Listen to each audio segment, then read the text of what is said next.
વિદ્યાર્થી મિત્રો, આજે આપણે ધોરણ 6 વિષય સામાજિક વિજ્ઞાન એમાં આપણે પાઠ 2 આપણે આગળ જોયું કે આદિ માનવની સ્થાયી જીવનની સફર. તો આપણે અગાઉના વિડીયોમાં જોયું કે આદિ માનવ કોને કહેવાય? તો આદિ એટલે જૂનું, એટલે જૂના સમયના પહેલાના સમયના જે માણસો છે એને આપણે આદિ માનવ તરીકે ઓળખીએ છીએ. આપણે જોયું કે આદિ માનવો ખોરાક માટે કંદમૂળ, માછલા, પછી પ્રાણીઓનો શિકાર કરીને મેળવતા હતા. તો અને એ લોકો પથ્થરોનો હથિયાર તરીકે પથ્થરોનો, લાકડાઓનો અને હાડકાઓનો પણ ઉપયોગ કરતા હતા. અને આ હથિયારનો ઉપયોગ વનસ્પતિને કાપવા માટે, પ્રાણીઓને ચીરવા માટે વગેરે માટે કરતા હતા.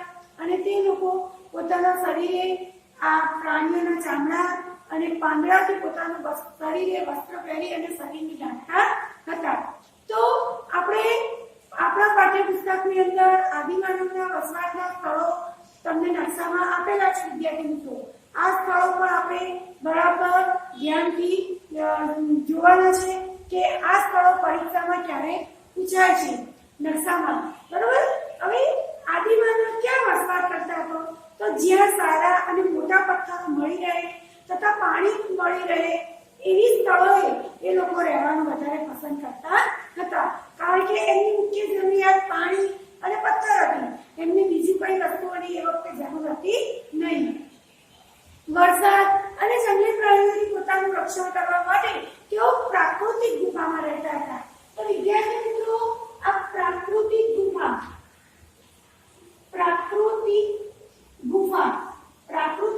એટલે શું? કે જે ગુફા કુદરતી રીતે જ બનેલી હોય, પથ્થરોની અંદર કુદરતી રીતે જે ગુફા બનેલી હોય એને પ્રાકૃતિક ગુફા કહેવાય છે. કોઈ માણસે બનાવેલી નથી, પરંતુ કુદરતી રીતે જે ગુફા બનેલી હતી એવી ગુફામાં એ લોકો રહેવાનું પસંદ કરતા હતા. હવે મધ્ય ભારતની અંદર વિંધ્ય પર્વતમાળામાં આવી અનેક જગ્યાઓ મળી આવી છે અને નર્મદા નદીની આસપાસ પણ એના પ્રદેશોમાંથી પણ આવી જગ્યાઓ મળી આવી છે. એમાં ભીમબેટકા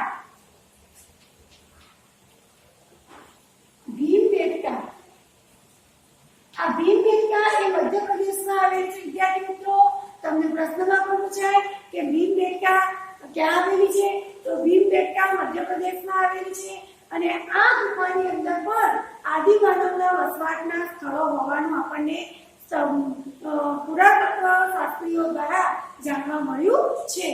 અને આ ગુફાની અંદર તમે વિદ્યાર્થી મિત્રો અહીંયા જોઈ શકો છો, તમારા પાઠ્યપુસ્તકમાં પણ આ ચિત્ર આપેલી છે તમને. અને અહીંયા તમે ભીમબેટકાની ગુફા જોઈ શકો છો. નીચે તમે જોઈ શકો છો કે પ્રવાસીઓ આ ગુફાની મુલાકાતે આવેલા છે. હવે આ ગુફાની અંદર આદિમાનવે દોરેલા પક્ષીઓ, હરણ, લાકડાના ભાલા, વૃક્ષો, માનવો આ દરેકના લગભગ 500 જેટલા ચિત્રો આ ગુફાની અંદર દોરેલા જોવા મળે છે. તો આદિમાનવ નવરાત્રિ પર્વમાં ચિત્રો પણ દોરતો હતો એવું પણ આપણે કહી શકીએ છીએ. તો આ ભીમબેટકા એ મધ્યપ્રદેશમાં આવેલી ગુફા છે અને આ ગુફામાં આદિમાનવના વસવાટના સ્થળો હોવાનું આપણને જાણવામાં આવ્યું છે. હવે અગ્નિ અને ચક્રનો ઉપયોગ કરીશું. અગ્નિ અને ચક્રનો ઉપયોગ. તો આદિમાનવે સૌપ્રથમ આપણે જોયું કે આદિમાનવ રખડતું જીવન જીવતો હતો. એક જગ્યાએથી બીજી જગ્યાએ ખોરાકની શોધમાં સતત ભટકતો રહેતો હતો. બરાબર? તો હવે આ આદિમાનવે અગ્નિ અને ચક્ર આ બે મહત્વની શોધો છે. તો એ કેવી રીતે કરી? તો દક્ષિણ ભારતની અંદર આપણને કેવી રીતે ખબર પડશે? તો દક્ષિણ ભારતની અંદર જે કુન્નુર છે એમાંથી રાખના અવશેષો મળી આવે છે. આ પુરાતત્વ શાસ્ત્રીઓને રાખના એટલે કે રાખ મળી આવે છે. એનો મતલબ કે જે દર્શાવે છે કે તેઓ અગ્નિથી પરિચિત હશે. અગ્નિ હોય, લાકડા સળગે તો જ એની રાખ બને. તો આનો મતલબ એ થાય છે કે લોકો અગ્નિથી પરિચિત હશે. આજથી લગભગ 11,000 વર્ષ પહેલા માનવી અગ્નિનો ઉપયોગ કરવા લાગ્યો હતો. અને ઇતિહાસકારો જણાવે છે કે અગ્નિનો ઉપયોગ એ તેમના જીવનમાં ક્રાંતિકારી પરિવર્તન લાવ્યું. કેમ? તો અગ્નિની મદદથી તે માંસને શેકીને ખાતા શીખ્યો. પહેલા તો તે પ્રાણીઓને મારીને સીધું જ એનું કાચું માંસ ખાતો હતો, પરંતુ અગ્નિની મદદથી તે માંસને શેકીને ખાતા શીખ્યો. અગ્નિનો ઉપયોગ રાત્રિ દરમિયાન ગુફામાં અજવાળું કરવા માટે તેમજ તેના ઉપયોગથી જે જંગલી પ્રાણીઓ છે એ અજવાળું જોઈ અને દૂર ભાગી જાય એટલે જંગલી પ્રાણીઓથી રક્ષણ મેળવવા માટે પણ અગ્નિ એને ઉપયોગી થઈ હતી. તેથી જ અગ્નિની શોધને ખૂબ જ મહત્વની શોધ ગણવામાં આવે છે. વિદ્યાર્થીઓ મિત્રો, તમને આ પ્રશ્નમાં પણ પૂછાઈ શકે છે. હવે અગ્નિના ઉપયોગથી તેના જીવનમાં પરિવર્તન આવ્યું, પણ બીજી પણ એક મહત્વની શોધ હતી. એ શોધ હતી ચક્ર. ચક્ર એટલે કે પૈડું. આજે આપણે કહીએ છીએ વિદ્યાર્થી મિત્રો કે દરેક વસ્તુના ઉપયોગમાં આપણને ચક્ર, પૈડાનો ઉપયોગ જોવા મળે છે. અને પૈડા વગર તો કોઈ પણ વાહન કે સાધન શક્ય નથી.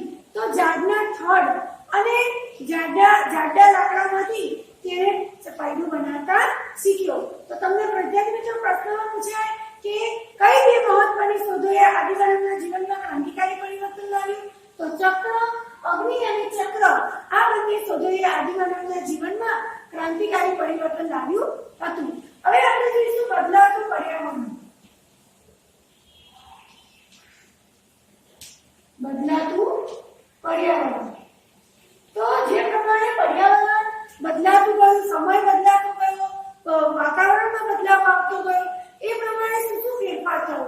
તો આજથી લગભગ 12,000 વર્ષ પહેલા વિશ્વના વાતાવરણની અંદર વ્યાપક પરિવર્તન આવ્યું અને દુનિયાના અનેક ક્ષેત્રોની અંદર તાપમાનમાં વધારો થયો. એટલે એના લીધે વનસ્પતિ અને ઘાસના ક્ષેત્રો ઉભા થયા. વનસ્પતિ ઉગવા લાગી, ઘાસ ઉગવા લાગ્યું અને તેના પરિણામે ઘાસ ખાનારા જે પ્રાણીઓ હતા, હરણ, ઘેટા, બકરા, આ બધા તૃણાહારી પ્રાણીઓની સંખ્યામાં વધારો થયો અને તેનો નામ આદિમાનવને ચોક્કસ થયો. કેમ? તો આ પ્રાણીઓની મદદથી તે પશુપાલન અને આ બધા ધંધાઓ શીખી શક્યો. અને આવા પ્રાણીઓની સંખ્યામાં વધારો થયો એટલે આદિમાનવ આ પ્રાણીઓની રીતભાતનો અભ્યાસ કરવા લાગ્યો અને ધીરે ધીરે તેમનો પણ મગજનો વિકાસ થવા લાગ્યો. હવે વાતાવરણમાં જે આ પરિવર્તન આવ્યું એના કારણે ઘાસ, વૃક્ષો અને વનસ્પતિની સાથે સાથે ઘઉં, જવ અને અન્ય ધાન્યોના પણ સંપર્કમાં તેઓ આવ્યા.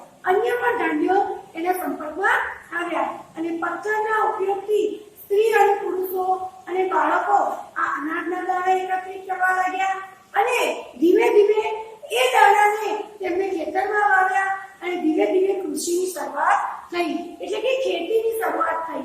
આ ઉપરાંત તે લોકો નદી કિનારાની આસપાસ ધાન્ય ઉગાડવા લાગ્યા અને ધીમે ધીમે કૃષિની શરૂઆત થઈ અને તેની પાસે હવે આપણે કોઈ પણ પાક ઉગાડ્યો છે તો આજે એને પાકનું બી નાખ્યા છે તો એને ઉગતા ઘરડાનો સમય લાગે છે. એને પાણી નાખવું, એને બજારનું ઘાસ નીંદવું, આ બધી પ્રક્રિયા કરવા માટે એને ત્યાં રહેવાની ફરજ પડી. એટલે કે આદિમાનવે નદી કિનારે ગારા, માટી અને ઘાસના મકાનોમાં રહેવાનું શરૂ કર્યું અને તેમના ભટકતા જીવનનો અંત આવ્યો અને આદિમાનવની સ્થાયી જીવનની શરૂઆત થઈ. તો આ પણ તમને પ્રશ્નમાં વિદ્યાર્થી મિત્રો પૂછાઈ શકે છે. હવે તેમના સ્થાયી જીવનની શરૂઆત થઈ તેનો પ્રથમ સાથીદાર હતો કૂતરો.